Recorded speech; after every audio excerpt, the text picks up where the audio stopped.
Hi, welcome back to Far From Eden. Just going to quote something real quick. Men have been trained and conditioned by women, not unlike the way Pavlov conditioned his dogs into becoming their slaves. Esther Vilar said that. She was a pioneer of sorts, an anti-feminist, and she called a lot of things out. I've had this book for several months now, and I've gone back and forth about if I should do this series. And yeah, I'm going to. We are going to read The Manipulated Man because I've never read it, but I want to give commentary on it.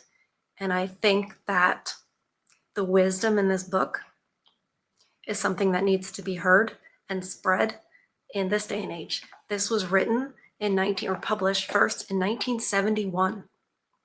So think about that. Think about the 60s. Think about burning bras and free love and, no fault divorce in 1969. That was the first time that, anybody in the United States said, okay, we're getting rid of that. And that was Ronald Reagan in California.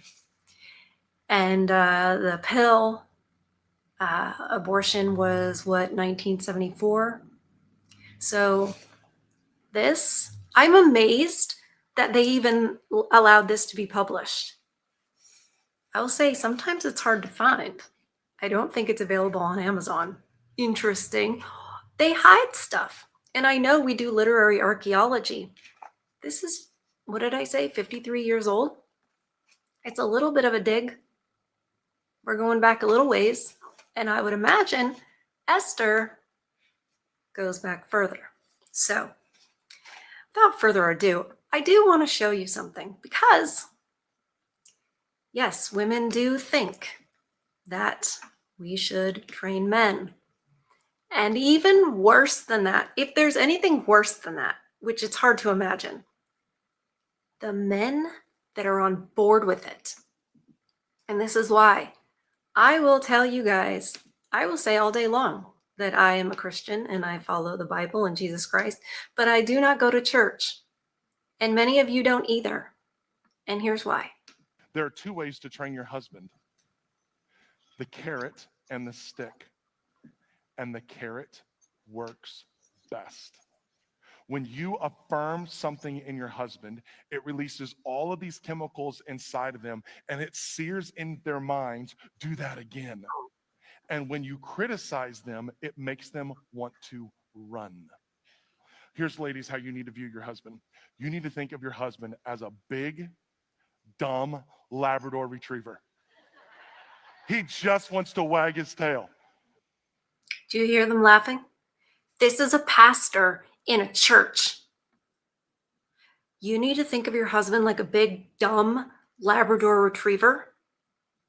And the audience laughs. This kind of stuff happens all the time. Masculinity and men are not welcome in church. I will say it. By and large, so many of these churches worship women. And that's a little off the subject of what we're talking about today, but it ties in, because how on earth can women ever get to the point where they can manipulate a man? Who elevated them to that status? Well, this doesn't help. That's all your husband wants. So when he comes home and before he does all of his other stuff from work, he spends like 30 seconds with the kids. Here's what I want you to do. I love it when you spend some time with our kids when you come home from work. And you know what he's going to do? Oh, you love it? Oh, okay. I love that. You love it. As if men don't like to spend time with their children. That's what he's insinuating. When he spends 30 seconds with the kids, oh, well, you can increase that time by complimenting that. If men don't want to spend time with their kids, maybe it's the way their kids are being raised, but men generally love their kids. This is just disgusting. And the next day, When he comes home, he's going to like slam the car door so you hear it. And then he'll be playing with the kids and looking through the window. You seeing what I'm doing? I'm playing with our kids. And when he comes inside, you like, I love it when you play with our kids outside in the road. And he's like, I love it when I play outside in the road too. He'll just be wagging his little Jesus tail. Third day, he'll be running a parade with all the kids in the neighborhood. There are two ways to. Just really? Really? Yeah. And I'll tell you, look, it's awful. But I remember. I'm warning you. Sorry. I'm probably going Why to she's use playing. the most incorrect. I'm warning you. I'm probably going to use the most incorrect terminology ever when I explain to you. TikTok is so funny because it's like the woman just starts talking and you can't shut her up. I just think that's funny. It's so lifelike. Anyway, as I was saying, I remember being in certain circles, even when I was like a teenager, women talking about training their husbands or training their boyfriends. I have even heard adult married women. One time, this woman that I knew years ago, she wanted some benches built for her big table, like her big dining room table, right? So she wanted benches so it wasn't like a bunch of chairs. And she wanted her husband to build them. Well, he did, and they were quite nice. And she showed them to me, said that her husband built them. And then she said, I had to sacrifice my body. Can you imagine if the husband had heard that? Like, she's a married woman and she's insinuating or just blatantly confessing that she had to, provide hanky-panky favors in order to get him to do something she wanted. It's terrible. But it's like, it's in normal conversation. Esther Vilar was, I think she's still alive, a genius. And for all of you who are thinking, well, what about copyright, etc.? Since I will be commentating on it, it is fair use. So I'm adding some things to it. So don't worry, it's fine. It's not just a reading, it's more than that. So let's hear what this woman has to say. And I look at her and I'm like, are you divorced, lady? Anyway, here you go. I'm warning you. I'm probably going to use the most incorrect terminology ever when I explain to you how I think marriages will go your way. But bear with me, because it can go both ways. You can train your husband to be the man you want him to be. Because unless he's brought up by a overbearing mother who wipes his ass and does his laundry until he's 32, he's probably pretty self-sufficient until the day you step into his life. And then what do so many new girlfriends do? We fawn over them. We do things for them. We clean for them. We cook for them. How dare you? Well, yeah, because you want to do things for someone you love. You want to serve the person you love. These women are so allergic to any sort of servitude. They think it's all oppression. It's not. It provides that fulfillment and everything. They are raised to be selfish, competitive with men, and manipulative. Let's let her continue. For them, they start needing us. But alas, darlings, there is a vast, wide, amazingly huge difference between need and want.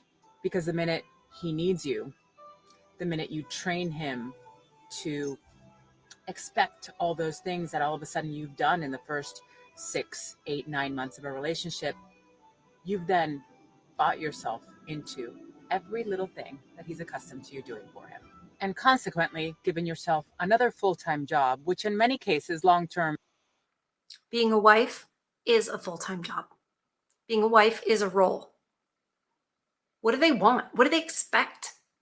just going to get everything and have everything and give nothing, not serve at all, yet you're going to train him to serve you, and you're going to train him to not expect anything from you? Well, lady, I will tell you, they don't expect anything anymore.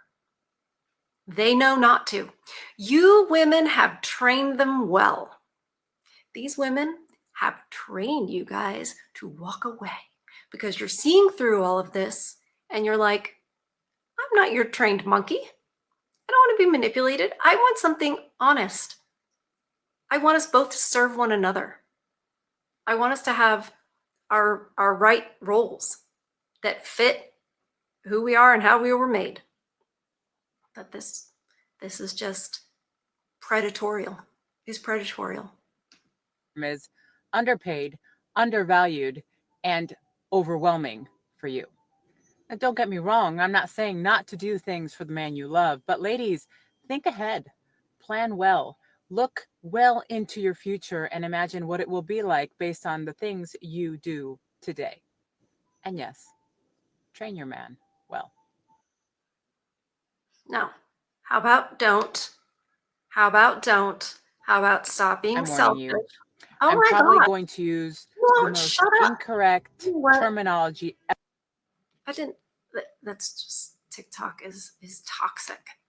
TikToxic. Oh my goodness gracious. So, what did Esther Vilar have to say about this? I think I'm crooked. Details. This book is dedicated to all those whom it does not mention, to the few men who refuse to be manipulated, to the few women who are not venal, and all those fortunate enough to have lost their market value because they are either too old, too ugly, or too ill. This woman was ahead of her time. God bless her. I wonder if there's a biography somewhere about her. Okay, so we've got slaves. Hold on. The slave's happiness. Now, MGTOW often talk about leaving the plantation. And that's that kind of, rhetoric is because you guys feel like slaves. Like you're just used, you're just utilities.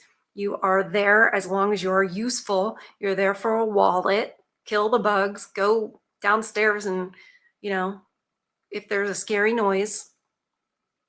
But it's almost like, well, maybe it is just like, doesn't matter who the man is as long as he's doing the things that she wants.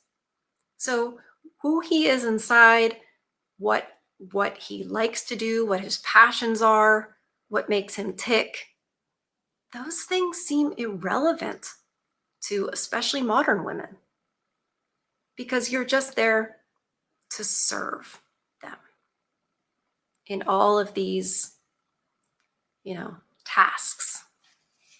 And as soon as you are not serving them as they think you should, they fire you. The slave's happiness. The lemon-colored MG skids across the road, and the woman driver brings it to a somewhat uncertain halt. She gets out and finds her left front tire flat. Without wasting a moment, she prepares to fix it. She looks towards the passing cars as if expecting someone. Yes, because women are always waiting for someone to save them. Men know no one's coming to save you.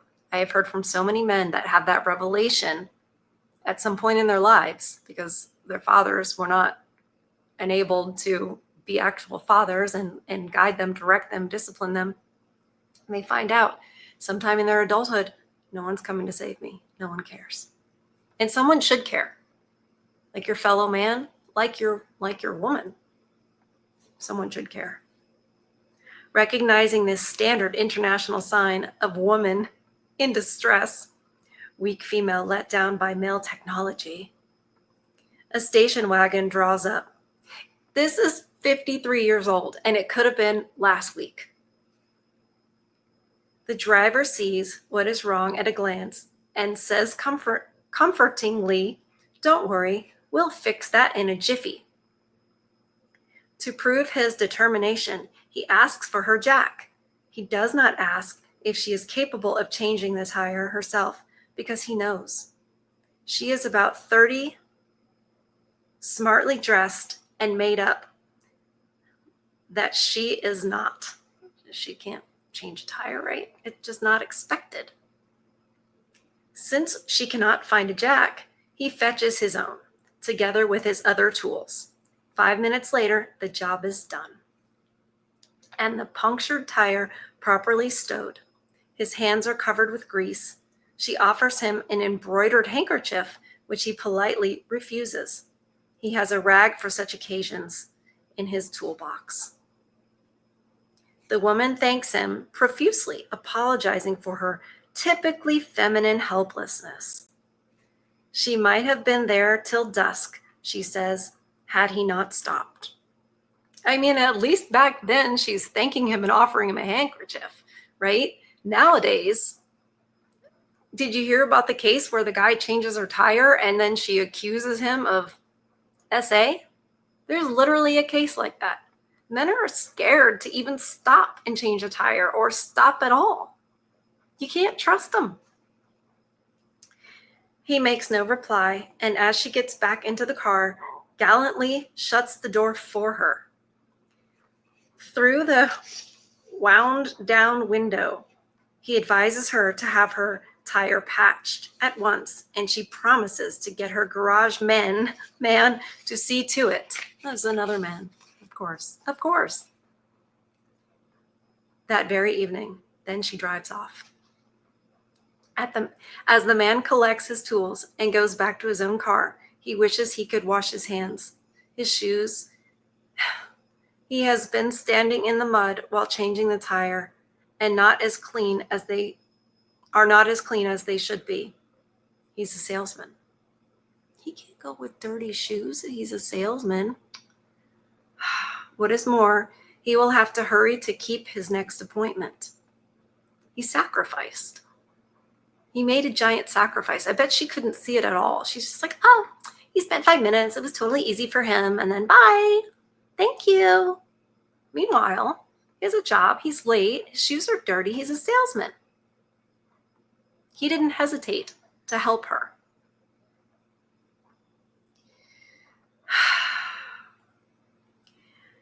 As he starts the engine, he thinks, women. One's more stupid than the next. He wonders what she would have done if he had not been there to help. He puts his foot on the accelerator and drives off, faster than usual.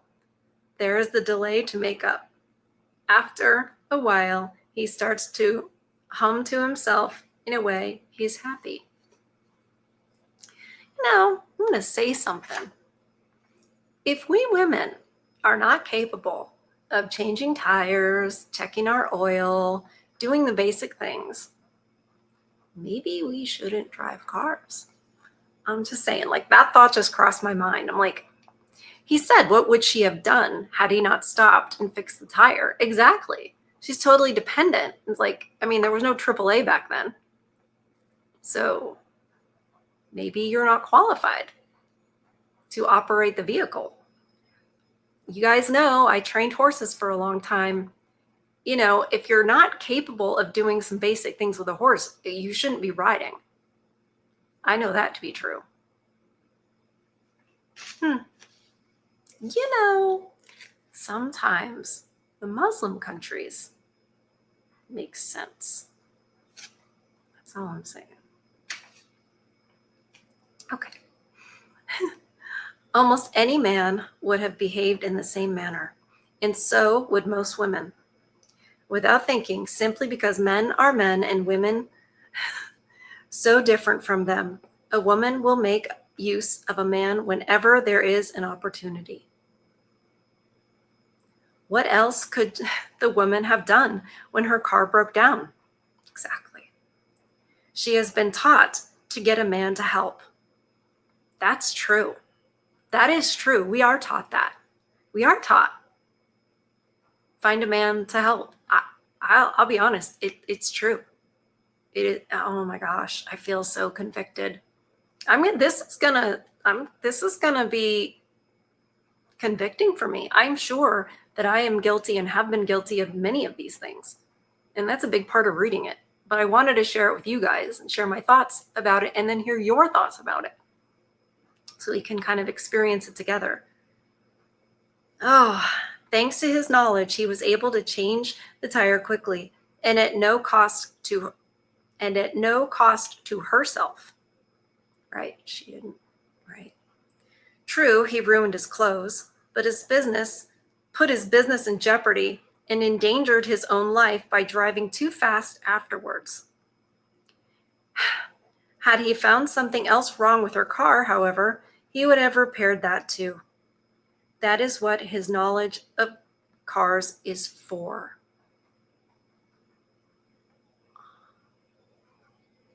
Why would a woman learn to change a flat when the opposite sex, half the world's population, is able and willing to do it for her? That's true. It's not right. It's not right. Women let men work for them, think for them, and take on their responsibilities. In fact, they exploit them. Yet, since men are strong, intelligent, and imaginative, while women are weak, unimaginative, and stupid, why isn't it men who exploit women? That's a great question. Feminists, they want to say that we're oppressed and men are, doing all these things. And no, if men wanted to, they would. Right? Andrew Wilson on the Whatever podcast makes the case all the time to these women. Like if the men all collectively decided to put us in cages or chain us in the kitchen, they could. What are we going to do about it? What can we possibly do? We can't. They don't exploit us. Excellent point, Ms. Villar. Could it be that strength, intelligence, and imagination are not prerequisites for power, but merely qualifications for slavery? Could it be that the world is not being ruled by experts, but by beings who are not fit for anything else? By women? And if this is so, how do women manage it so that their victims do not feel themselves cheated and humiliated, but rather believe to be themselves what they are, least of all, masters of the universe? How do women manage to instill in men this sense of pride and superiority that inspires them to ever greater achievements? Why are women never unmasked? Wow. You guys, this is good stuff. A huge problem is that women used to reciprocate some things. You have to think back to sort of before the Industrial Revolution when they used to have to work. They used to have to really work, help in the field, bake the bread from scratch, use cloth diapers, etc. And as women became more and more privileged, men stayed in their traditional roles. And this is what we have. Listen to this lady. Should a man pay for everything when it comes to the woman he's courting and the woman he wants to marry and be the mother of his children? Absolutely. He should want to never let her hand touch the bill. He should want to spoil her and love her and cater to all of her wants and her needs. Granted that she is also being the most amazing, beautiful, divine partner that she can be towards him. Should he? Yes. Can he always? No. I understand the economic limitations of today's society. I'm very, very aware of them. But regardless of whether he can or can't, inside, he should want to more than anything. Should a man pay for everything when it comes to the woman he's... Who says? Who says that he should? And what should she do? That's the thing. I think Esther Vilar is like, look, ladies, you want to be equal, you need to be equal. She saw the discrepancy there. She's not like me, where she's like traditional and she thinks that, the woman should definitely stay at home and school the children, all the rest of it, right? She's making a great point that women want their cake and eat it too. And they're taking massive advantage of these men. The women are doing less, but demanding more. So we're going to read a little bit more. This second chapter is called What is Man? A man is a human being who works. By working, he supports himself, his wife, and his wife's children. A woman, on the other hand, is a human being who does not work, or at least only temporarily. Most of her life, she supports neither herself nor her children, let alone her husband. Boy, that's the truth. Imagine during this time, all the demands. I'm trying to put myself into like the late 60s, early 70s. These women making all these demands. And yet, what were they actually contributing? People say, oh, I want to go back to the 1950s and be traditional. That's not traditional. Those women were pampered. That was soft life. This is against soft life. Good stuff. Any qualities in a man that a woman finds useful, she calls masculine. All others of no use to her or anyone else for that matter, she chooses to call effeminate. A man's appearance has to be masculine if he wants to have success with women, and that means it will have to be geared to his one and only, oh goodness, it's French, raison d'être, work. His appearance must conform to each and every task put to him, and he must always be able to fulfill it. I don't know, I feel like you guys are really feeling these, feel this pressure in life and these extraordinary expectations. And the thing is that I know how good you guys are and how willing you are to serve and do, but you're just not getting anything in return. Least of all, gratitude, real gratitude. Except at night, when the majority of men wear striped pajamas with at most 2 pairs of pockets. Men wear a kind of uniform made of durable, stain-resistant material in brown, blue, or gray. These uniforms, or suits, have up to 10 pockets in which men carry instruments and tools indispensable for their work. Since a woman does not work, her night or day clothes rarely have pockets. That's true. How interesting. For social events, men are permitted to wear black, a color that shows marks and stains, since on those occasions men are less likely to dirty themselves. Moreover, the bright colors worn by women show to advantage against it. The occasional red or green evening jackets worn by men are acceptable, since by contrast, all the real men present seem so much more masculine. Wow. I really love and appreciate how her mind works. The attention to detail and what those details mean are very telling about how we all perceive each other. The rest of a man's appearance is also adapted to his situation. His hairstyle requires only 15 minutes at the barber every 2 or 3 weeks. Curls, waves, and tints are not encouraged, as they might hinder his work.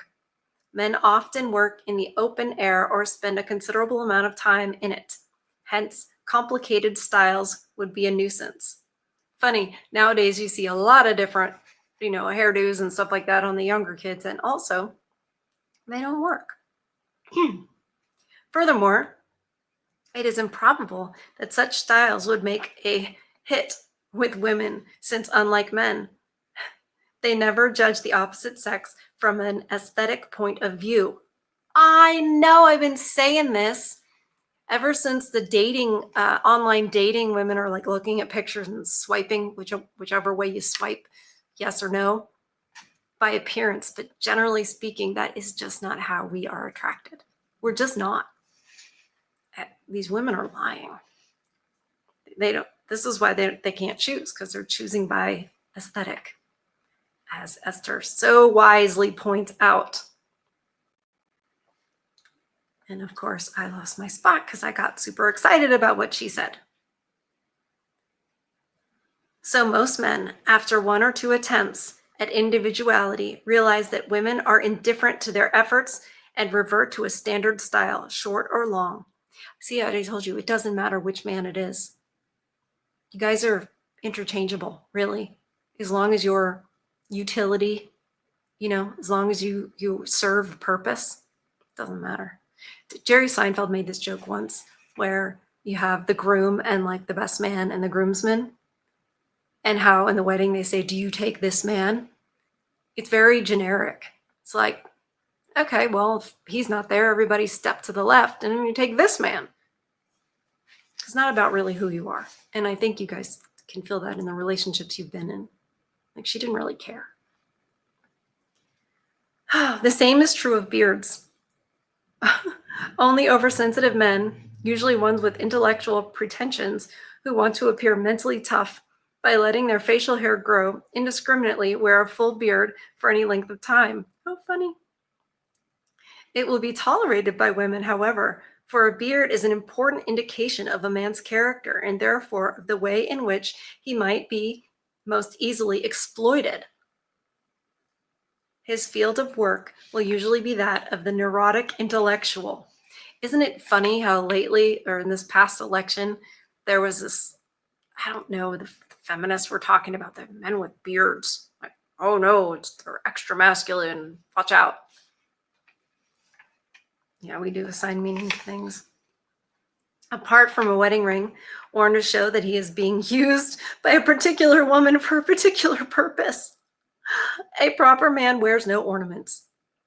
His clumsy, functional watch worn on the wrist is hardly decorative. Heavy in design, waterproof, shock resistant, and showing the correct date, it cannot possibly be called an ornament. Usually it was given to him by the woman for whom he works. Shirts, underwear, and socks for real men are so standardized that their only difference is one of size. They can be bought in any shop without difficulty or loss of time. Only as far as ties are concerned is there any degree of freedom. And then a man is usually so unused to choosing that he lets the woman buy them for him. Anyone visiting this earth from another planet would think it is each man's goal to look as much like the next as possible. You guys, you're just used for your utility and you're interchangeable. And this is why hypergamy is so easy for women, because they're like, I'm bored of this one. Oh, this one's exciting, or this one makes a little more money, or this one is paying attention to me now.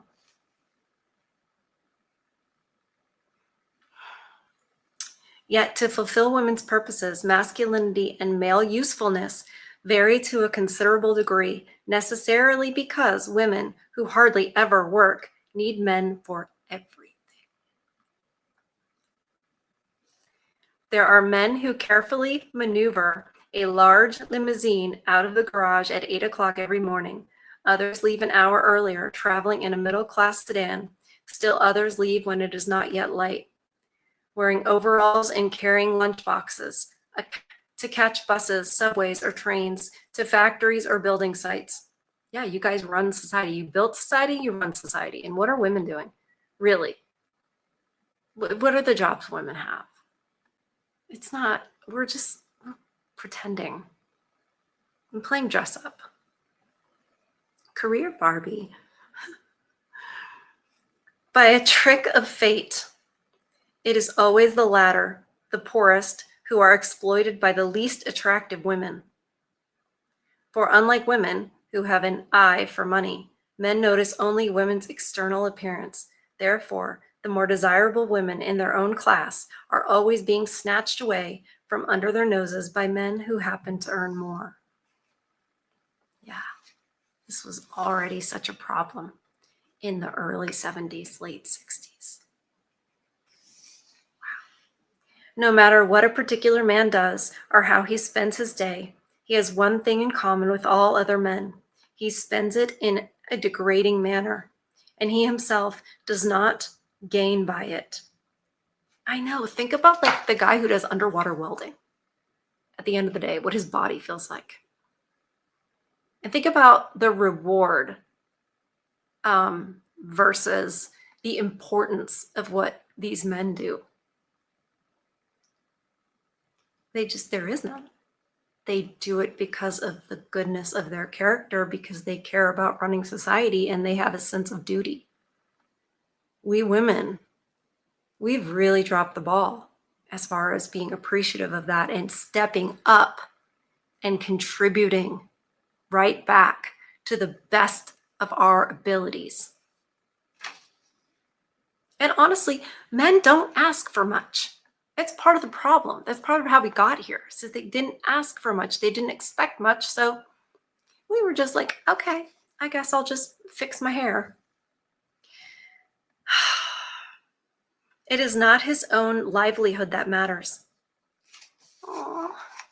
He would have to struggle far less for that, since luxuries do not mean anything to him anyway.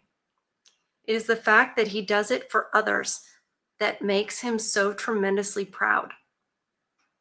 He will undoubtedly have a photograph of his wife and children on his desk and will miss no opportunity to hand it around. I remember my dad telling his coworkers about myself and my sister because he was proud of us. Talk about how we were equestrians. Yeah. Yep. They do that. No matter what a man's job may be, bookkeeper, doctor, bus driver, or managing director, every moment of his life will be spent as a cog in a huge and pitiless system, a system designed to exploit him to the utmost, to his dying day. Oh boy.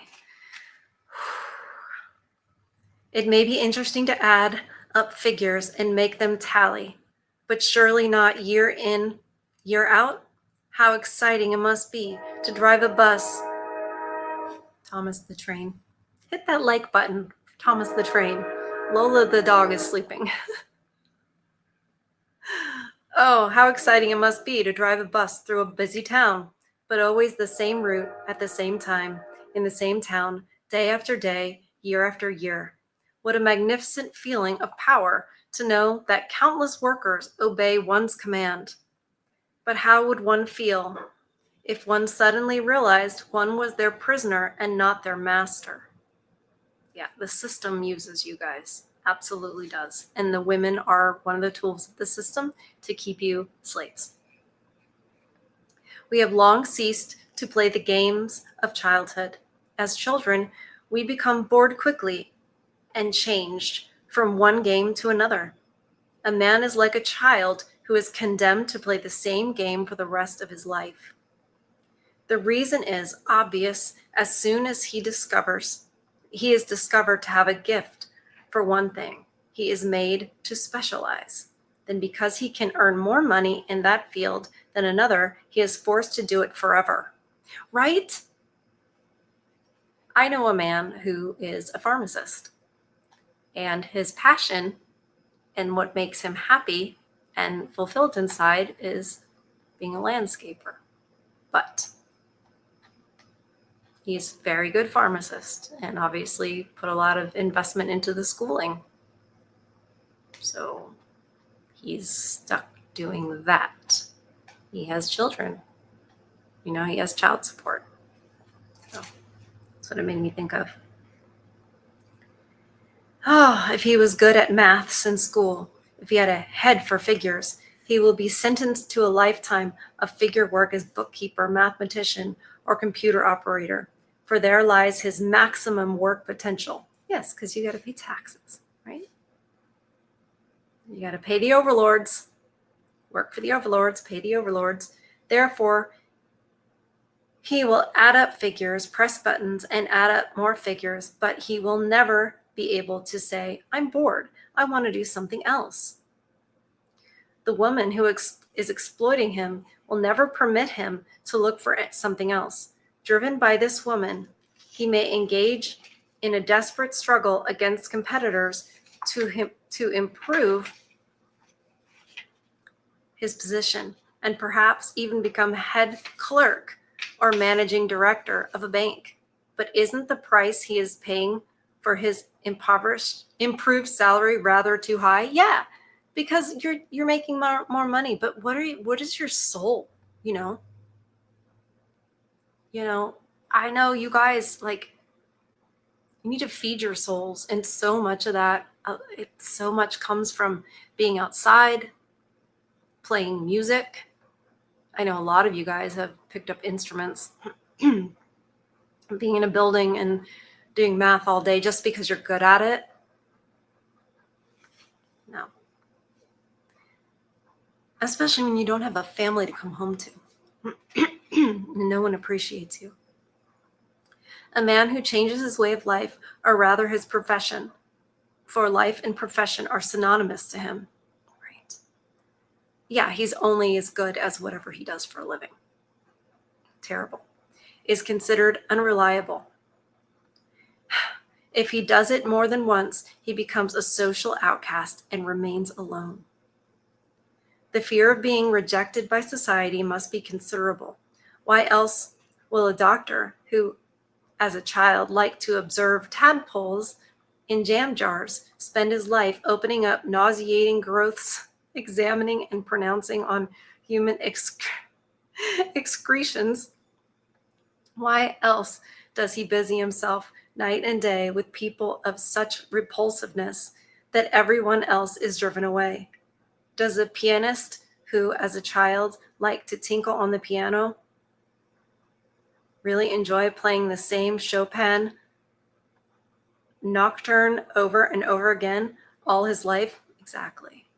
And you see women that's like, oh, I'm not going to be a teacher anymore. I think I'm going to become a life coach. Okay. They get a chance to do that. Men don't get those. Men aren't allowed to do those things. Why else does a politician who, as a schoolboy, discovered the techniques of manipulating people successfully continue as an adult, mouthing words and phrases as a minor government functionary? Does he actually enjoy contorting his face and playing the fool and listening to idiotic chatter of other politicians? Surely he must once have dreamed of a different kind of life. Even if he became president of the United States, wouldn't the price be too high? No one can hardly assume men do all this for pleasure and without feeling a desire for change. They do it because they have been manipulated into doing it. Their whole life is nothing but a series of conditioned reflexes, a series of animal acts. A man who is no longer able to perform these acts, whose earning capacity is lessened, is considered a failure. It's so bad. Like, you're not human.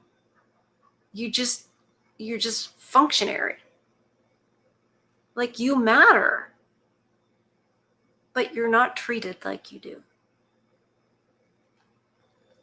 Oh, it's just, I mean, think about it. Like, it's heartbreaking to read it. I'm like, you guys have lived it. You live it every day. A lot of times people ask me, well, how did you get into this? And, what changed you? And it's like, I started seeing men in my life, seeing what they've gone through, and my eyes were just opened. After my mother died, I didn't know what I was going to do or where I was going to go because the MS was just overwhelming and scary. And I knew I couldn't do writing instruction like I used to because she always helped me.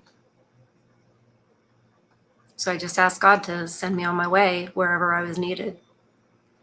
And since that point, I just started to see things differently, including things that I grew up seeing but couldn't see.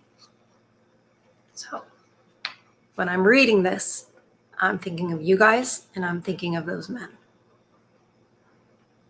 those men who've been broken, absolutely broken by women and by society as a whole, how it uses them, chews them up, and spits them out without a care at all, as if they're not human and don't have souls.